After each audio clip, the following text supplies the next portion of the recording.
നമസ്തേ. ചക്രങ്ങളെ പറ്റി നമുക്ക് കൂടുതൽ അറിയാം. നമ്മുടെ ചക്രങ്ങളെന്ന് പറയുന്നത് 7 ചക്രങ്ങളാണ് മെയിനായിട്ടുള്ളത്. 114 ചക്രങ്ങളുണ്ടെങ്കിലും 7 ചക്രങ്ങളാണ് മെയിനായിട്ടുള്ളത്.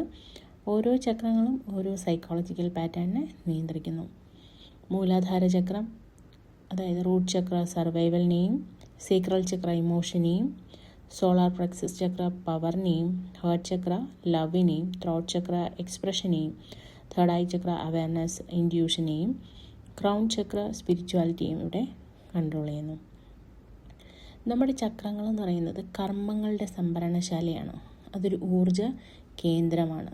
നമ്മുടെ കഴിഞ്ഞ ജന്മങ്ങളിലെ നല്ലതും ചീത്തയുമായിട്ടുള്ള എല്ലാം അക്യുമുലേറ്റായി കിടക്കുന്നത് ഈ ചക്രങ്ങളിലാണ്. നമ്മൾ എത്ര തന്നെ ഗുഡ് ലൈഫ് എന്ന് പറഞ്ഞാലും ചില കർമ്മബന്ധങ്ങൾ റിപ്പീറ്റായിട്ട് ലൂപ്പായിട്ട് വന്നുകൊണ്ടിരിക്കും. നമുക്ക് ശ്രദ്ധിച്ചാൽ അറിയാം, ചില ആൾക്കാർ കല്യാണം കഴിഞ്ഞ് ചിലപ്പോൾ ആ ബന്ധങ്ങളിൽ എന്തെങ്കിലും ഡിവോഴ്സ് വന്നിട്ട് അവർ എല്ലാം ഓക്കെ ആവും എന്ന് വിചാരിച്ചിട്ട് അടുത്തൊരു കല്യാണം കഴിക്കും. അതിലും സെയിം പാറ്റേൺ തന്നെ റിപ്പീറ്റ് ചെയ്യും. വീണ്ടും ചിലപ്പോൾ അത് പോയതിന് ശേഷം വേറെ റിലേഷൻഷിപ്പിൽ ചെന്നാലും സെയിം അതേ ക്യാരക്ടർ തന്നെ ആയിരിക്കും പിന്നെയും വരുന്ന ആൾക്ക്. അപ്പോൾ നമ്മൾ വിചാരിക്കും നമുക്കെന്തോ കുഴപ്പമുണ്ടായിട്ടാണോ ഇങ്ങനെ അവർ ബിഹേവ് ചെയ്യുന്നതെന്ന് വിചാരിക്കും. ശരിക്കും പറഞ്ഞാൽ ഇതൊക്കെ നമ്മുടെ പാസ്റ്റ് ലൈഫ് കർമ്മ അതിൻ്റെ ഭാഗമായിട്ട് വരുന്ന കാര്യങ്ങളാണ്. അതിങ്ങനെ റിപ്പീറ്റ് ആയിക്കൊണ്ടേയിരിക്കും. അതിൽ നിന്ന് നമുക്ക് എന്തോ ലെസൺ പഠിക്കാനുണ്ട്. ആ ലെസൺ നമ്മൾ എപ്പോഴാണോ അത് മനസ്സിലാക്കി അതുമായിട്ട് അത് അക്സെപ്റ്റ് ചെയ്ത് മുമ്പോട്ട് പോകുന്നത്, അപ്പോഴാണ് ആ ലൂപ്പ് നമ്മളിൽ നിന്ന് കട്ടായി പോകുന്നത് ശരിക്കും. പിന്നെ നമുക്ക് ചക്രങ്ങളിൽ ധാരാളം ഇംബാലൻസ് ഉണ്ടാവാറുണ്ട്. ആ ഇംബാലൻസ് ഉണ്ടായി എന്ന് നമുക്കെങ്ങനെ മനസ്സിലാക്കാൻ പറ്റും? മെൻ്റൽ ട്രോമ ഉണ്ടാവാം, ഇമോഷണൽ വീക്ക്നെസ് ഉണ്ടാവാം, നമ്മൾ ചൈൽഡ്ഹുഡ് ട്രോമ, ചില കുട്ടികൾക്കൊക്കെ ഈ സെക്ഷൽ അബ്യൂസ് അല്ലെങ്കിൽ ചൈൽഡ്ഹുഡിൽ തന്നെ ഈ റിലേറ്റീവ്സിൽ നിന്നൊക്കെ കളിയാക്കലുകൾ, പരിഹാസം, സ്കൂളിൽ പോകുമ്പോഴും ഉണ്ടാകുന്ന ട്രോമാസ്, ടീച്ചർമാരിൽ നിന്നുണ്ടാകുന്ന ഇഗ്നോറൻസ്, അങ്ങനെയുള്ള കാര്യങ്ങളൊക്കെ, ഇത്തരം കാര്യങ്ങൾ അവരിൽ നെഗറ്റീവ് തോട്ടായിട്ട് കിടക്കും.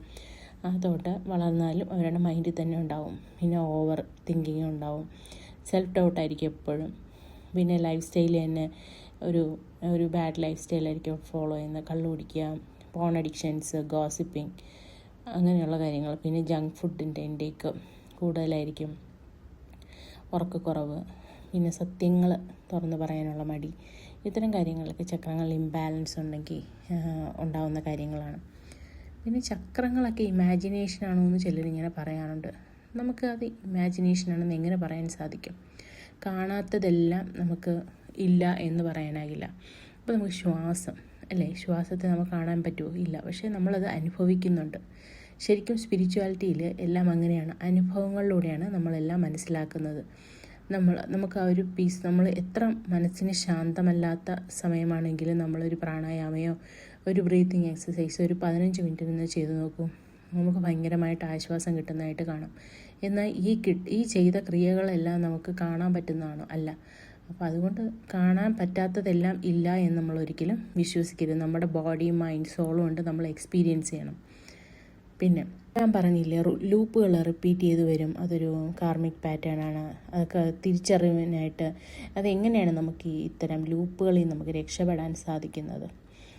അല്ലെങ്കിൽ ചക്ര ക്ലൻസിങ്ങിലൂടെ നമുക്ക് രക്ഷപ്പെടാനായിട്ട് സാധിക്കും. അല്ലാതെ തന്നെ നമുക്ക് എങ്ങനെ ഫോർഗീവ്നെസ് കൊടുക്കാം? നമ്മളെ ദ്രോഹിച്ചവർക്ക് ഈ ലൂപ്പ് റിപ്പീറ്റായി വരുമ്പോൾ വരുന്ന ക്യാരക്ടേഴ്സിനെല്ലാം നമുക്ക് ക്ഷമാപണം കൊടുക്കാം. ചിലപ്പോൾ നമുക്ക് അക്ഷന്തവ്യമായ തെറ്റുകളായിരിക്കും അവർ ചെയ്തേക്കുന്നത്. നമുക്ക് താങ്ങാനാവാത്ത തെറ്റുകളായിരിക്കും, ക്ഷമിച്ചു കൊടുക്കാൻ പറ്റാത്ത തെറ്റുകളായിരിക്കും. പക്ഷേ നമ്മൾ അത് അക്സെപ്റ്റ് ചെയ്യുക. നമ്മൾ പാസ്റ്റ് ലൈഫിൽ അവരോട് ചെയ്തതാണ് അവർ നമ്മളോട് തിരിച്ച് ചെയ്യുന്നത്.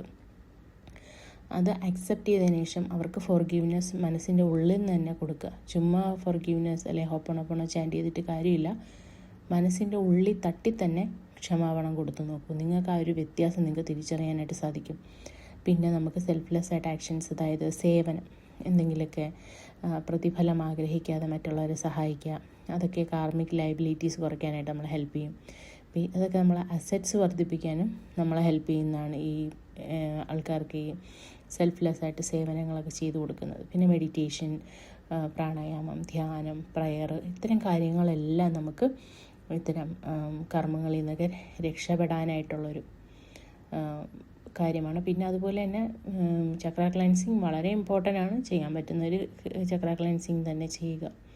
അതിൽ നിന്നൊക്കെ നമുക്ക് പഴയ ജന്മങ്ങളിൽ നിന്നുള്ള ഒരുപാട് ബുദ്ധിമുട്ടുകളിൽ നിന്ന് നമുക്ക് രക്ഷപ്പെടാനായിട്ട് സാധിക്കും. ചില ആൾക്കാരൊക്കെ നമുക്കറിയാം ജനിക്കുമ്പോൾ തന്നെ ഹാൻഡിക്യാപ്ഡായിട്ട് ജനിക്കുന്നത്, ചില കുട്ടികൾ അസുഖങ്ങളായിട്ട് ക്യാൻസർ അല്ലെങ്കിൽ എന്തെങ്കിലും അവയവങ്ങൾക്കൊക്കെ ഇൻറ്റേർണൽ ഓർഗൻസിനൊക്കെ എന്തെങ്കിലുമൊക്കെ പ്രശ്നങ്ങളായിട്ട് ജനിക്കുന്ന എല്ലാം കഴിഞ്ഞ ജന്മങ്ങളിലെ കർമ്മങ്ങൾ ക്യാരി ചെയ്തു വരുന്ന ആൾക്കാരാണ്. അപ്പോൾ അതുകൊണ്ട് നമ്മൾ പറയാറുണ്ട്, ഇതെങ്ങനെയാണ് ജനിച്ച കുഞ്ഞിന് അതെന്ത് പാപം ചെയ്തിട്ട്, അതൊക്കെ പാസ്റ്റ് ലൈഫിൽ നിന്ന് കൊണ്ടുവരുന്ന കാര്യങ്ങളാണ്. അപ്പം ഞാൻ കൂടുതലും ഈ ചാനലിൽ സംസാരിക്കുന്നത് എനിക്ക് കിട്ടിയിട്ടുള്ള എക്സ്പീരിയൻസുകളും സ്പിരിച്വലായതിനു ശേഷം എനിക്ക് കിട്ടിയ എക്സ്പീരിയൻസുകളാണ്.